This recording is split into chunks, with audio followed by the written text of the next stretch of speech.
সাকিব আল হাসান মানেই যেন বিশ্ব রেকর্ড। ক্রিকেটের মাঠে নেমে রেকর্ডের পর রেকর্ড গড়েছেন সাকিব। এবার গড়েছেন আরও একটি বিশ্ব রেকর্ড। যুক্তরাষ্ট্রের বিপক্ষে 3 ম্যাচের টি-20 সিরিজের তৃতীয় ম্যাচে টসে জিতে আগে বোলিংয়ে নেমেছিল বাংলাদেশ। বোলিংয়ে নামা বাংলাদেশের হয়ে প্রথম উইকেট শিকার করেছেন সাকিব আল হাসান। দলের 46 রানের মাথায় ফিরিয়েছেন যুক্তরাষ্ট্রের ওপেনার আন্দ্রিস গোসকে। এই উইকেট তোলার মাধ্যমে নতুন এক রেকর্ডে নিজের নাম লিখিয়েছেন সাকিব আল হাসান।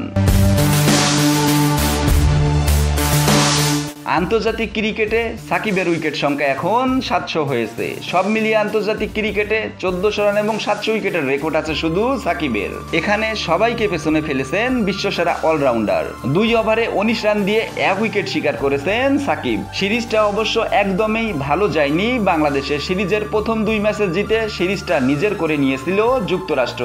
সিরিজ শেষে টি-20 বিশ্বকাপের অভিযানে নামতে হবে বাংলাদেশকে।